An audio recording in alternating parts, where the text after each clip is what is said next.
bringing in that damage into the next thing or damage to somebody that might have had good intentions and you never knew because you were treating everybody the same. I think experience is not an excuse. But how many people are actually taking the experience that they've learned and then so that's how many people are taking that experience and actually being considerate to those facts though? Right. That's real. That's real. I've been in a crash and I knew why I got in a crash, but that can't stop me from the next crash. It's like some of those things is hard to not portray onto the next person because you've been burnt too many times. I think so. I think that's why I agree. You need to give yourself time and pay attention. Pay attention. Giving yourself time after you're out of a situation allows you to reevaluate what happened in the situation. It allows you to take away what you learned from the situation. Even if the time, this is why you need to give yourself time, it's going to take time. You're going to hurt. You're going to be mad. You're going to be angry. You're going to be in denial. You're going to go through all these emotions because that's part of the process. But when that's said and done, before you hop into the next thing, you should also take some time to realize what you took away from that and how it's going to better you. I don't think because I got into a car accident, I'm never going to get into a car. I'm never going to drive it again. I'm never going to, you know what I mean? Like, I'm still going to get out here and try. I'm just going to take, next time, you know what? I'm going to take a few more seconds at that stop sign instead of flying through it. Or next time I'm going to, stop and try to run through a yellow light. I'm going to stop. I'm not going to never drive again, though, because I had a bad experience. But that's because you're learning from that and moving different. A lot of people aren't moving different. They're learning that they're letting things happen to them, and then they continue to do the same thing, and then wonder why, nothing's changing or nothing's making any progress. Mm-hmm. No, that's good. That's both ends of the spectrum, and you have people that's listening to it. That's battling with both of them. One is learning, the other one is not. And let me just emphasize, there's no looking down on anybody that's going after something for money. You know what I mean? Everybody has a rhyme to their reason. However, don't lose yourself in the pursuit of trying to cover yourself. And so if you're moving and operating in the pursuit of getting money just to cover yourself, and then you lose the real thing that you really want. You really want to be loved. You really want to be held. Or you're a guy that's listening and you got a lot of money. Because being financially off nowadays is not rare. It's a lot of people that's very financially off that are listening, and it's like, how do you stop cutting those checks when it seems like that's all women really want? And you hear Shakeimah and you hear Derrick both saying, okay, no, at the end of the day, consistency, love, and taking responsibility of being attentive. Okay, you interacting with somebody, you initially see them, you're attracted to them. That don't mean cut a check or seeing how much you got to ball out for. You know what I mean? Scale back a little so you can actually see, okay, is this a woman of substance? Because you could kind of weed somebody out by not even being so flashy about your money. Because the woman with substance, she won't jump at money because she's used to it. And she's not going to prove herself. She's not going to prove herself either. You know what I mean? Because it's going to come.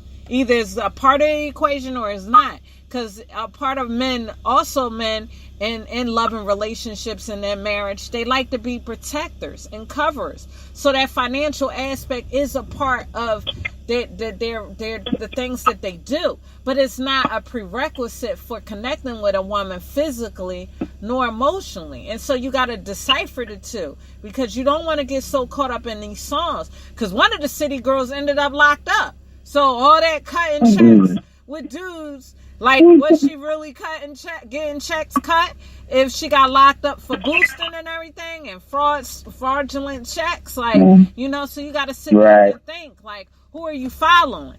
Is your influence your mom and your dad? Okay, you listening to three people that came from like very good structured backgrounds. But say if you didn't come with good structured backgrounds and your mom or your dad wasn't there, you have uncles, you have people in churches, you have other people that you can latch on to, and you could say, okay, I don't have to listen to this music. I really want to preserve not just my heart but my body too. I don't want to lose myself. And that goes for a man too. Because men are very valuable too. Their bodies are temples just as well as men and women is. And you don't want to spend your body with all these women, all running through all these vixens, these video vixen chicks, and then you turn around and you don't have nothing to offer a woman with substance. You want a woman with substance that could cook, clean, take care of house, have a good conversation, love you, but you've been dealing with so many ratchet girls that you don't even know how to come at the woman with substance. So now you stuck. Exactly. Because you don't know the regular one-on-one. And so it's like, okay, how you doing? You don't know what to say after how you doing because you used to cutting checks. So you got to, even as a man, watch your behavior and model, okay, how far is this taking me? Okay, I'm cutting, because you hear in different songs, I cut a check and da-da-da. But how far is it going? Once you cut that check for 10 different girls, when it comes to a woman with substance, are you going to be prepared to hold that conversation and keep her attention? Because she ain't looking for just your attractive Joe Blow. You know what I mean? She wants substance too. Yeah. And your man wants substance too. Like these women, okay, it's all right to look nice. It's all right to have that vixen body. But if you can't hold a conversation, I don't care how much you want a relationship. A man with substance will not want you. You will catch his attention. And he might even sleep with you. But he will not take it any further because he knows his worth. He knows he's not going to just jump in a relationship with just anybody because they look good. So you got to really start investing yourself. Don't let social media get caught up and make you forget what women really want, what men really want. And that's why the main reason why I have Shakeimah and Derrick come on, because I want us to get back to the one-on-one of relationships, connecting, consistency, cuddling, texting, little things that matter, because that's the only way we'll get to know each other. Because sex only lasts, 15, 20, 30 minutes tops. You know what I mean? So after those 30 minutes, you know, what you have left? What you got going on? What conversation you got? Whether you a male or female. What else you got to offer via text? Except I want to see you. What? How was your day or good morning? That's regular stuff. My dad raised us to the point that he gave us enough accolades before we left the house that by the time we came out the house, that stuff didn't move us. Hey, beautiful. What? My dad say that. Good morning. Exactly. My dad say that. Right. And my daughter learning that at an early age. I say that, I say good morning, beautiful, all that stuff to her, early. She only 9. Yeah. Good. Yeah. We do everything that a boy's going to, we do all the dates and the stuff that, that a little boy's going to do anyway. So then if I already did this with my daddy, I have to really ask you to go on these kind of things.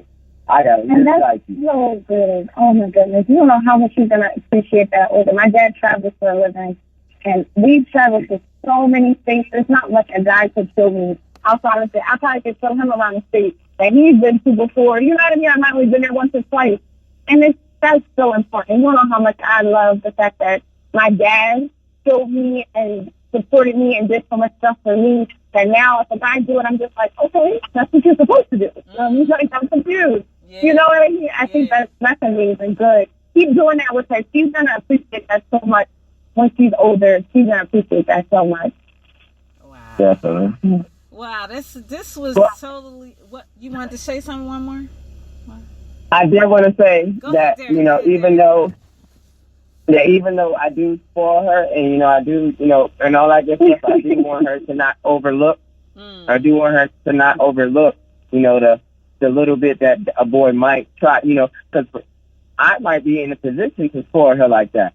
And that boy he might have been saving up his nickels or quarters for months to buy her a flower, and she needs to be able to, appreciate that flower as well. Don't look at the flower like, I want a little dirty old flowers. No, so definitely be humble. Definitely be humble. You put them on daddy's level. That's good. That's good. This was a power packing session. This is just part one, y'all. Listeners, those that are listening, I'm glad you was able to join us tonight and listen to part one of Valentine special. What women want, what women really want, what men really want. We will be scheduling a part two with Derrick and Shakeimah. I thank y'all so much tonight. This was very enlightening. I learned so much, and I know my listeners learned so much. I thank y'all. And we will be recording another part two segment. Did y'all have any closing comments before we close out this segment? Nah, man, we did good. Nah. Just give yourself time and space. Huh?